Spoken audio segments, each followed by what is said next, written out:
Thank you for watching Why I Killed You TV. Please make sure to subscribe, like, comment, and share this particular video and this particular YouTube channel. I would greatly appreciate that. Today we're going to be talking about the disappearance and the discovery of London Thomas. London Thomas was last seen on April the 5th, 2025 after being dropped off at her 23-year-old boyfriend's house in Inkster, Michigan. Her body was discovered April the 25th inside an SUV parked in the driveway of a home in Southfield, Michigan. Two individuals were initially taken into custody following discovery of Thomas's body. One was released while the other one, Charla Pendergrass, was rearrested. Pendergrass is 48 years old and she is from Clawson, Michigan. Pendergrass has been charged with lying to a peace officer during a violent crime investigation. Prosecutors allege she provided false information to the FBI between April the 5th and April the 24th of 2025 during the investigation of Thomas's death. Video evidence reportedly contradicts her statement. She has pled not guilty with bond set at $50,000 cash surety and is required to wear a GPS tether and have no contact with witnesses if released. Let's go ahead and roll this clip. They hate you. You're gonna die. I don't want to do this. Today we have an important and emotional update in the case of London Thomas, the 17-year-old from Detroit whose disappearance and tragic death we've been following closely. It's now been confirmed that a woman named Charlotte Pendergrass has been arrested and charged with lying to police during the investigation into London's death. In the clip you're about to see, reporters break down the latest court developments, including new details about Charlotte's arrest, what charges she's facing, and how London's family is reacting to this new information. Please watch the video. We begin with a woman arrested and arraigned in connection with the death of London Thomas. The 17-year-old's loved ones desperate for answers to questions about her death and what happened in the 3 weeks she was missing. Thank you for joining us. For 7 News Detroit at 5, I'm Glenda Lewis. And I'm Mike Duffy. It's an important update in the case we know so many of you have been following. This exclusive video showing the woman arrested and charged for lying to police officers during this investigation.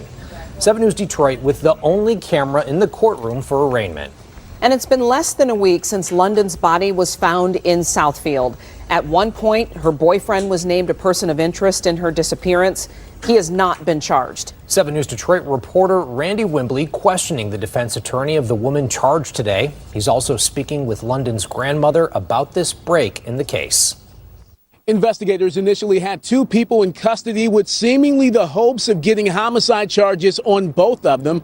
Now they have one suspect in custody facing a lone lesser charge. They, however, are adamant the investigation is not over. Charla Pendergrass was back in custody less than 3 hours after she was released from the Inkster Police Department Friday. Pendergrass arraigned on a 4-year felony of lying to police as they investigate the death of London Thomas, the 17-year-old who went missing last month and whose body was discovered in an SUV in Southfield last week. The defendant did knowingly and willfully make a statement or statements to the office that she knew were false or misleading and that London Thomas left 27262 Carlisle through the front door, alive and well. Pendergrass was taken into custody along with the 23-year-old man, believed to be a relative, last Saturday after authorities found Thomas's body. They were held for nearly a week without being formally charged. The 23-year-old man was released Friday morning without charges. Pendergrass's defense attorney, Terry Johnson. Let's go back to a week ago. They were turned in on a homicide charge. And they were held approximately 129, 130 hours, violation of their rights. And, we're going to do something. We've got this, we've got that. And they come out with lying to a police officer.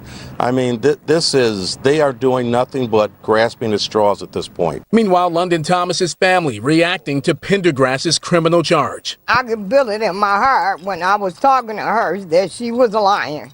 When she said that London had left. Justina Martin says Pendergrass's relative was in a relationship with Thomas. She was last seen at a Pendergrass family home on Carlisle in Inkster April 5th. I want justice for my granddaughter And I know she lying. I know she had something to do with my granddaughter's death.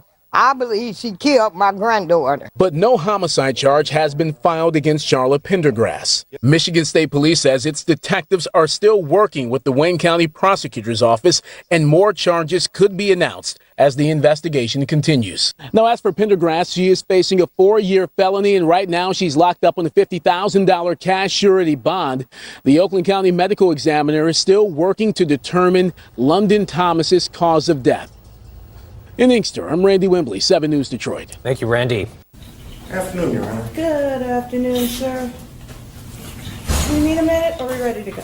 I think we're ready. All right, let's do it. We have a prosecutor or no? We do. Okay. We do. Okay, just want to make sure everybody can hear everybody. We're on the record in case number 25-1068 FY People versus Charla Pendergrass. Good afternoon, Your Honor. I'm 75738 Contact.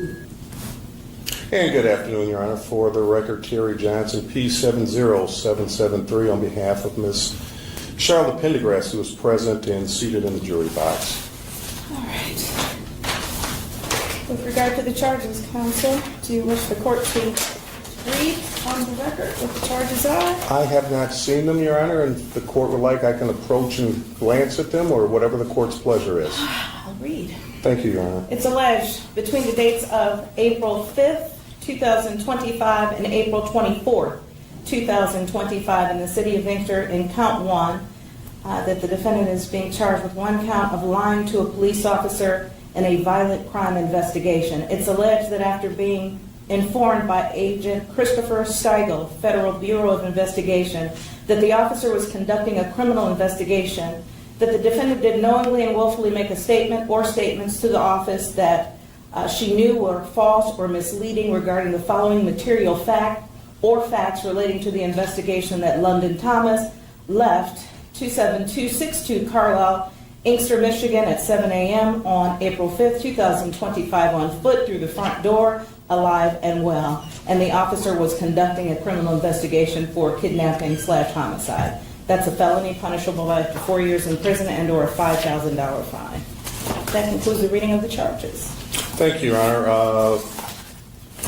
With that being said, we will enter a plea of not guilty before this honorable court. All right. The court will enter a plea of not guilty on behalf of the defendant as to bond. Your Honor, my client is a lifelong resident, actually, of Wayne County, born and raised here in the city of Inkster. She is not a flight risk. Her family still lives here. Her grandmother and grandfather, who are residents of the city of Inkster, we'd be asking for some type of personal bond in this matter, Your Honor, with the standard conditions. All right. On behalf of the people? On behalf of the people, Your Honor, the people would be seeking a high cash bond with a GPS tether. We would be requesting no contact with the London Thomas's family nor any other witnesses in the kidnapping and or homicide investigation into the death of London Thomas. We would also be asking if the defendant has a passport, he surrender that passport to the investigating authorities. Your Honor, with regard to the residency, as outlined by defense counsel, Ms. Pendergrass has had an address outside of Wayne County in the city of Clawson since 2001. With regard to her being a flight risk, the people are concerned about flight, which is why we're asking for a tether. Ms. Pendergrass was set to turn herself into authorities late last week. Instead of going to the police station, she stopped the car that she was in, got out and attempted to flee the area on foot. She was then later apprehended by police. Earlier today, we were in front of Judge Knapp with regard to a motion that Mr. Johnson had filed. Mr. Johnson indicated to the court that Ms. Pendergrass would not return to the Carlisle address in the city of Inkster, that she would be going to a different address in a different city. Specifically, she would not return to that Carlisle address because of some concerns with regard to the health and safety of her father. She was, in fact, apprehended at that house that she said she would not be at, where she went directly from where she was released earlier today. People have a concern for flight.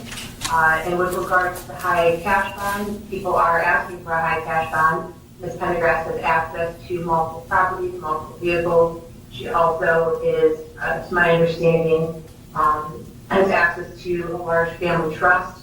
So people are concerned, again, with flight with regard to her financial situation. And then also with regard to the high cash bond, we're asking for that due to likelihood of conviction being quite high. Ms. Pendergrass was interviewed, Mirandized, said what she said, and the people have very strong evidence from phone records, video, that Ms. Pendergrass did in fact lie with police during this investigation. All right. Your Honor, just to clear one thing up, some of this is very insincere in terms of the fact of, yes, I did make a statement to the court earlier today that Judge Knapp that Ms. Pendergrass would not return to the address on Charla. However, I was unaware at the time that Ms. Pendergrass had already been released from custody here in the city of Inkster. I had no communication with her. When I finally had communication with her, I said, you need to go to this address. So to say that she knew not to go there at that point, she was just released, she walked, and that's where she walked to at that point. So that's very insincere. Is she working? Does she have a job? Does she? Yes, I'm a caretaker for my. I'm sorry, Your Honor. I'm a caretaker for my grandparents. They need 24-hour care. Jalen and I are helping them along with a few different caregivers. Okay. So that's your primary employment? Yes. And again, Your Honor. My grandfather can't walk, and my grandmother is very sick. So. All right. And Your Honor, this is a 4-year felony, and if they have, other charges or other things that they're worried about, again, as the court is aware, I did file a writ because of the people's actions of detaining my client all this time, and they still haven't come up with anything but this one charge. And if they have something, they're free to come back and charge, but just to hold her on a possibility there may be something else, that I don't think that's fair to my client, especially after being in custody for in excess of 120-something hours. All right. And Ms. Merrigan, this is an ongoing investigation? Yes, Your Honor. All right. The court does take note of her lifelong contact with both the city and the county. I do have concerns with regard to her being a flight risk, as well as the strength of the case. The court did swear out the warrant and heard additional facts, and so the court has those concerns, and for those reasons the court will set a bond of $50,000 cash, surety, GPS tether, if released, no contact of any kind with any witnesses. She's to surrender a passport if she has one. She may not leave the state of Michigan without permission of this court. She may not be in possession of any weapons or ammunition. And she's going to be living at in another city if she's released? Yes, Your Honor, and that I have provided that address to the people as well as the detective from Michigan State Police. All right. I can provide it to the court if the court would like off the record. No, as long as the parties that need it have it. Thank you, Your Honor. All right. Anything else for the record? Your Honor, PCC? We're going to do that. I guess I was asking Ms. Merrigan, did I impose the conditions that you requested? Yes. Okay, because you mentioned there was some concern about contact with witnesses? Yes. Okay.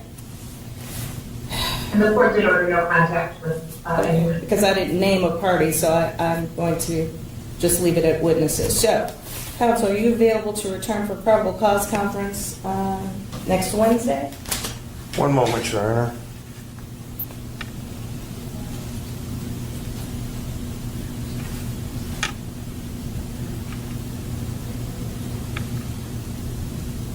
Would that be in the morning, Your Honor? Yes, sir. 9 a.m. Yes, ma'am. Wednesday, Wednesday, May 7th. May 7th, we'll see all parties back 9 a.m. Thank you, Your That Honor. concludes this matter. Thank you all. You and your staff have a great day, Your Honor. You too. Yes. I'm sorry, Mr. Johnson, I was incorrect. My clerk says we do need an address where we can mail notices to her. Yes, I will provide And that if you can to provide you. that to my clerk. Yes, ma'am. All right, that concludes this matter.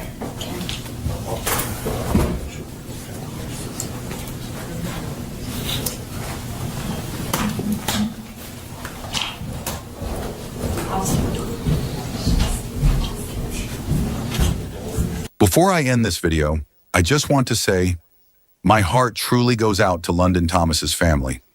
No family should ever have to endure this kind of pain. They hate you.